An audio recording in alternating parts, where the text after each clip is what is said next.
Buonasera, alle principali notizie. A Palermo è stato fermato per omicidio e trasferito nel carcere minorile il sedicenne che ha confessato di aver ucciso il vicino di casa.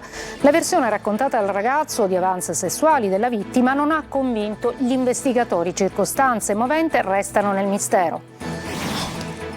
A Palermo mangiano tonno e finiscono in ospedale, 7 persone in osservazione, 1 in terapia intensiva. I carabinieri dei NAS sequestrano un tonno pronto per essere messo in vendita. A Cinisi, per non dimenticare Peppino Impastato, ucciso dalla mafia 48 anni fa. L'attivista denunciava il malaffare da Radio Out. Il mandante del delitto, Gaetano Badalamenti, condannato all'ergastolo, abitava a 100 passi da casa Impastato. I colpi di Kalashnikov a Sferracavallo, gli investigatori cercano l'arsenale del clan Lo Piccolo. Nel frattempo cresce l'allarme sicurezza, i cittadini chiedono più controlli. Per i 5 Stelle serve un presidio di polizia permanente. Ad Acicastello nel Catanese, corsa contro il tempo per i danni del ciclone Harry. L'amministrazione dà il via a interventi tampone sul lungomare Scardamiano. I residenti dicono il rischio è che dei rattoppi diventino definitivi. I Tiro Mancino tornano in live con Quando meno me lo aspetto tour nei teatri italiani, tra grandi successi e nuovi brani, attese le tappe siciliane a Catania e Palermo. Calcio, il Palermo perde 2-0 a Venezia, adesso la formazione di Inzaghi attenderà la vincente di Catanzaro Avellino per la semifinale play-off, l'andata domenica 17 e il ritorno al Barbera il 20 di maggio. Il Catania a Veronello, per gli ultimi giorni di ritiro, Toscano punta a ritrovare compattezza e certezze anche in difesa in vista dei play-off promozione.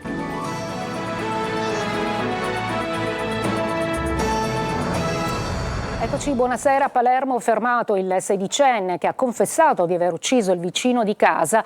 Non convince gli investigatori la storia delle molestie sessuali come movente del delitto. Il ragazzo ora è rinchiuso nel carcere minorile di Malaspina, accusato di omicidio. Sentiamo Manlio Viola. È stato fermato con l'accusa di omicidio e trasferito nel carcere minorile Malaspina il sedicenne che ha confessato l'omicidio del vicino di casa, il 69enne Pietro De Luca, infermiere in pensione. La storia raccontata dal ragazzo non ha infatti convinto gli investigatori. Circostanze e movente restano avvolte nel mistero. Il minorenne si è presentato intorno a mezzanotte alla squadra mobile di Palermo per confessare di aver ucciso l'uomo ed ha indicato dove trovare il corpo. Agli investigatori il ragazzino ha raccontato di essere stato invitato a bere qualcosa dal proprio vicino di casa mentre accudiva alcuni animali sul terreno del padre.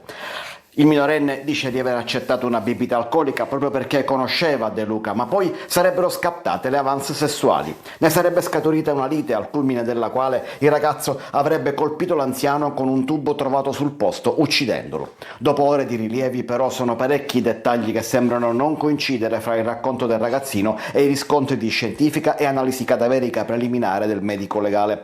De Luca sarebbe morto almeno 12 ore prima rispetto ai tempi indicati dal minore. Il ragazzo avrebbe poi mandato degli SMS alla moglie della vittima dal telefono della stessa vittima per non far insospettire la famiglia.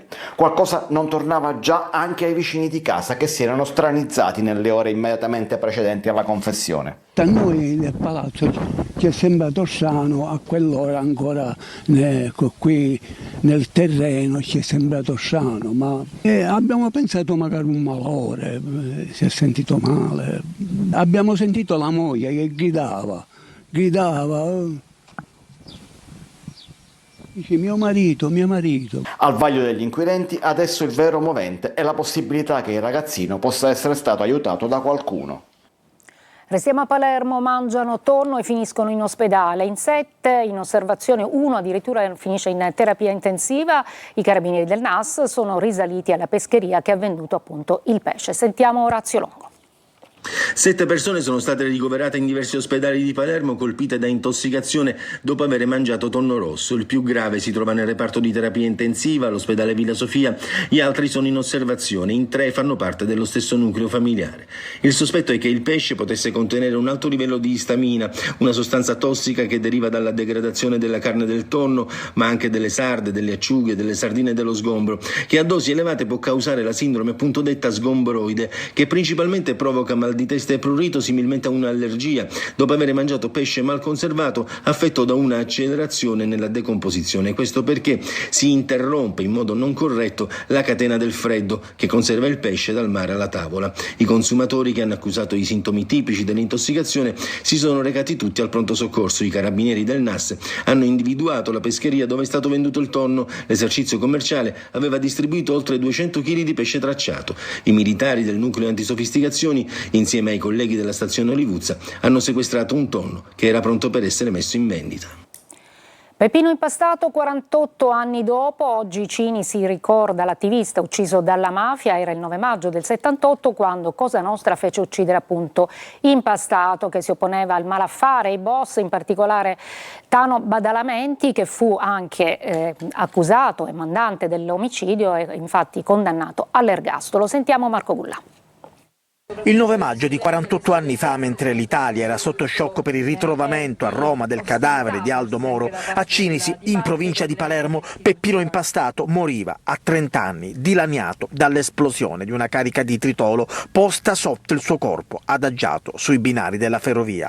Ucciso per le sue denunce contro Cosa Nostra, si ribellò al sistema mafioso con coraggio e ironia, denunciando l'attività dei boss a Cinisi, in particolare quella di Tano Badalamenti. Lo fece attraverso la radio libera che fondò nel 1977, Radio Out. Cini si ricorda Peppino Impastato con diverse manifestazioni. Questa mattina presidio davanti il casolare dove l'attivista fu ucciso. Lo ricordano così i suoi amici. Peppino era stato ammazzato dalla mafia in un modo barbaro.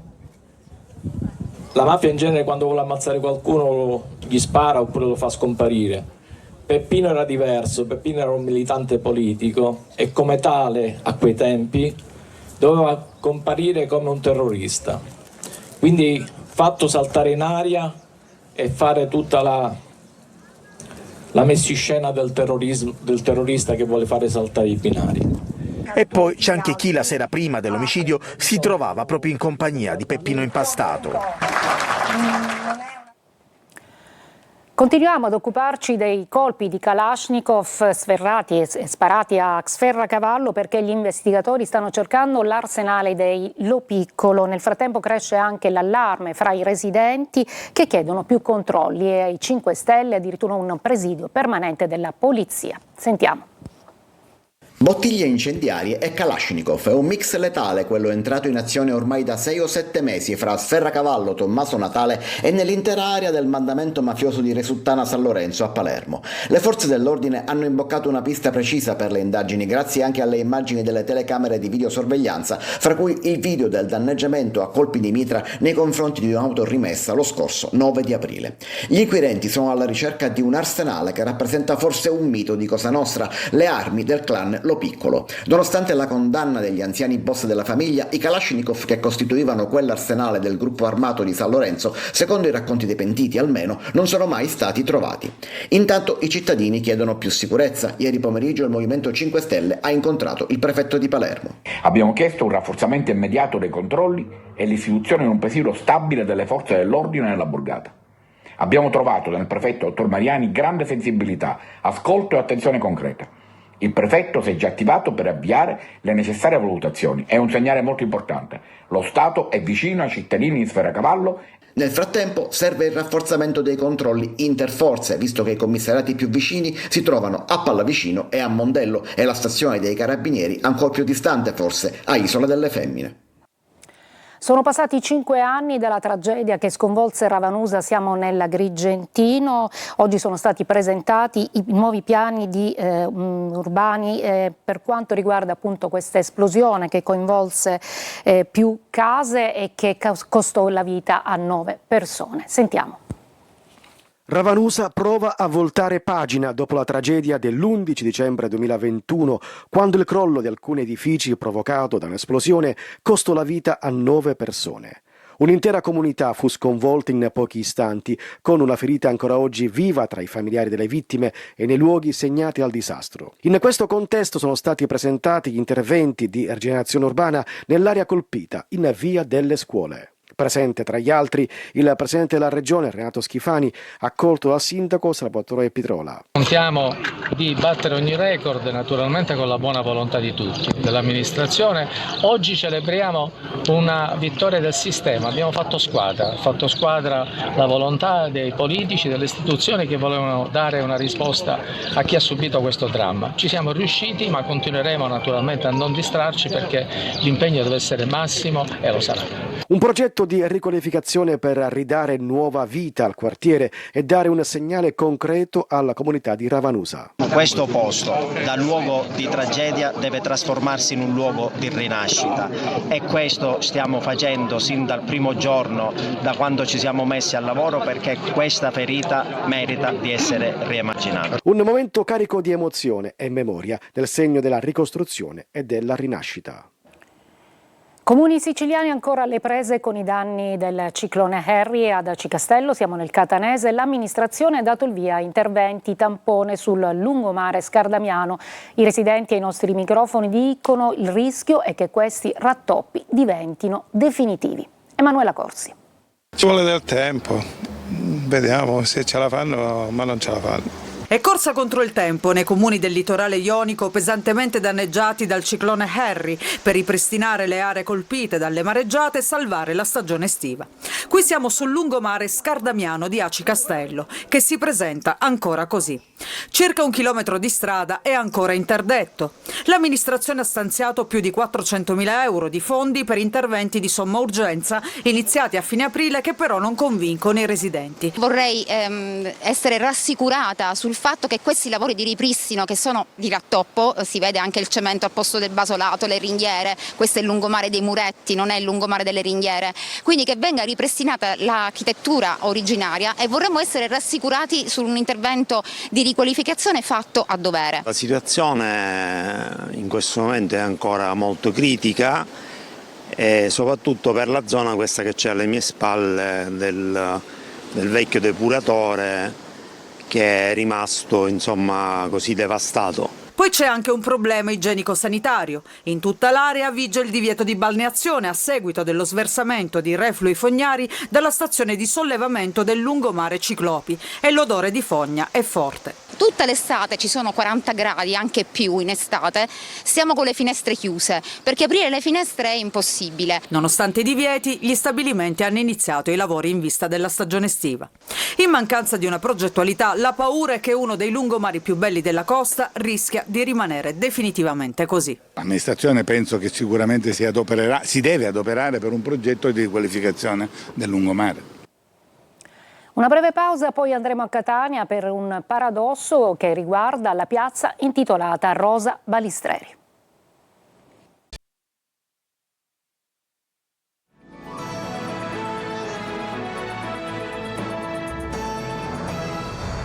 Catania ha i suoi paradossi. Un nostro servizio denuncia sullo stato di abbandono di una nuova piazza solleva un interrogativo. Chi l'ha intitolata Rosa Balistreri perché l'amministrazione comunale non ne era al corrente. Tonino De Mana. Allora, ma che bella questa piazza, ma dove ci troviamo? Veramente non glielo so dire, non so neanche il nome perché non esce neanche nel navigatore. Non so da dove derivi la denominazione Piazza Rosa Balistreri perché non si chiama così per quel che a me risulta. In realtà non lo sa nessuno da cosa derivi il nome di questa piazza, chi l'abbia intitolata Rosa Balistreri e perché persino l'amministrazione comunale di Catania non era al corrente. Il mistero è servito, l'unica certezza sono questi 2 improvvisati cartelli che rendono un tributo alla cantantessa siciliana, almeno così si vince. Non c'è stata nessuna comunicazione per dare un nome a questa piazza, quindi io la definirei Piazza X. Questa in teoria non ha mai avuto un nome, questa piazza. La commissione toponomastica non si è mai riunita per assegnare un nome a questa piazza, quindi ci sembra incredibile che qualcuno abbia così intitolato la piazza. Dal giallo della piazza al verde fino a mercoledì talmente rigoglioso da ricoprire ogni cosa. È bastato un nostro servizio denuncia per ricordarsi non tanto il nome ma che quella piazza in fondo andava anche curata. In questa città le questioni ordinarie, gli interventi ordinari diventano straordinari. Da anni denunciamo la carenza di personale. Ripulirla non è stato facile, non tanto per le difficoltà logistiche, ma per la mancanza di personale e in particolare di giardinieri. I giardinieri del comune di Catania sono 4 o addirittura 10, ma poco cambia. Negli anni 90 quanti erano? Negli anni 90 circa 100 giardinieri. Ora bisognerà mantenere in ordine la piazza, ma quale? E qui, Piazza Balistreri?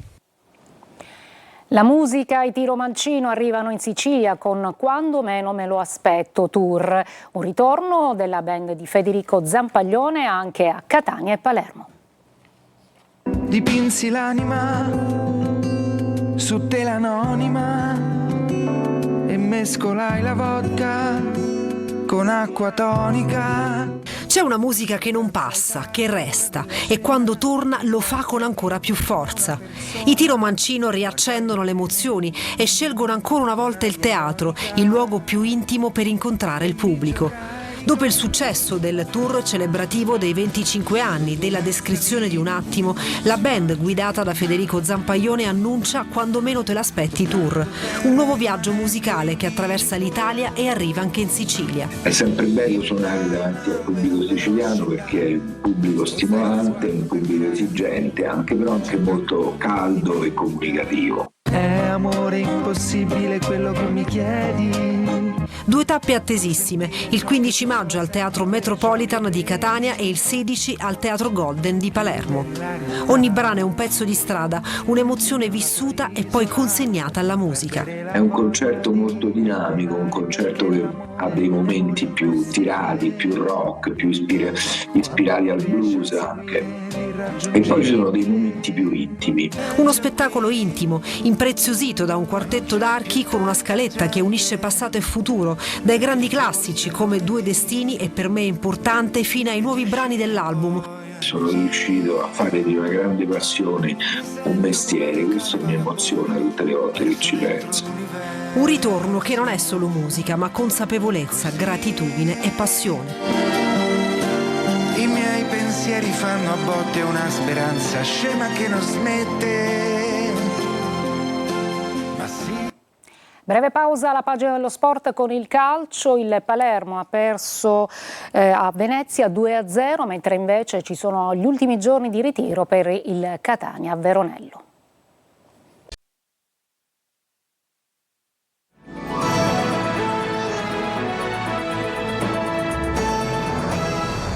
Eccoci al calcio, il Palermo chiude con una sconfitta a Venezia 2-0 nell'ultima giornata di campionato dopo un ottimo primo tempo con un palo e una traversa colpiti da Leduaron e Palumbo. Nella ripresa gli uomini di Stroppa cambiano ritmo e vincono il match.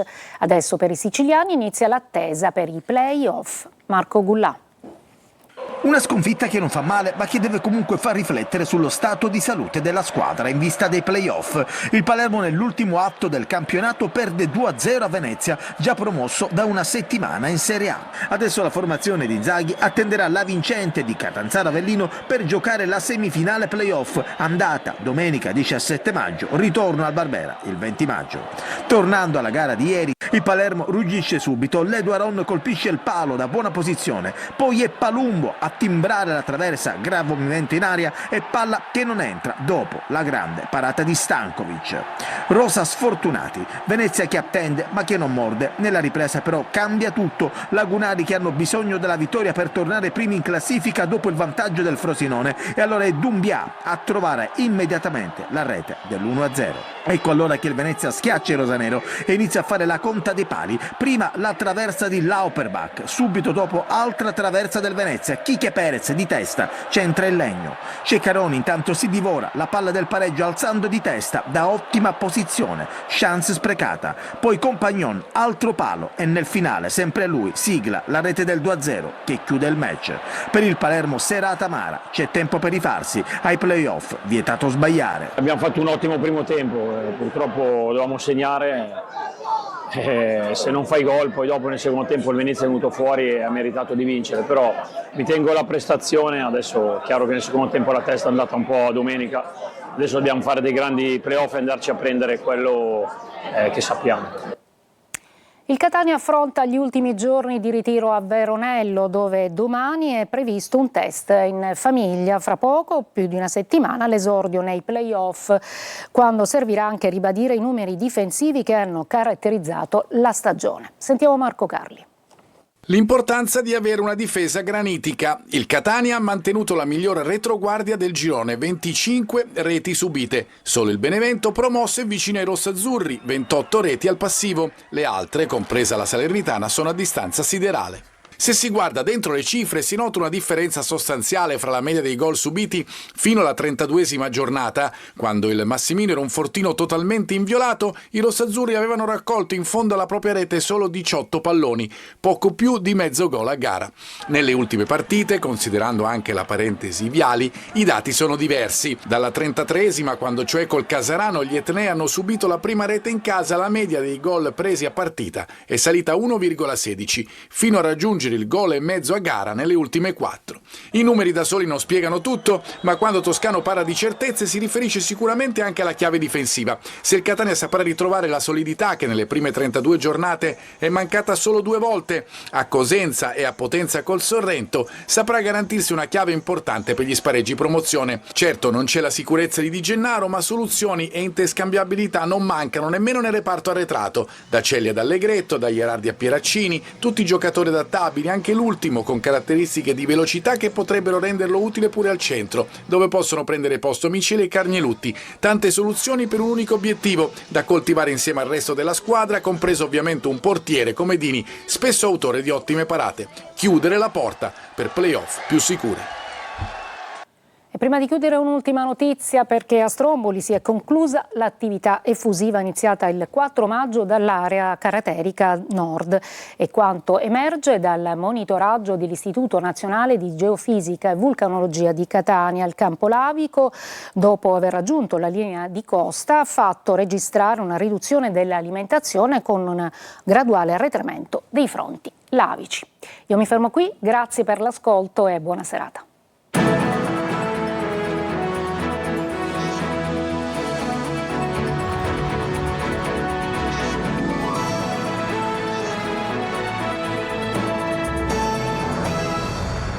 Amici di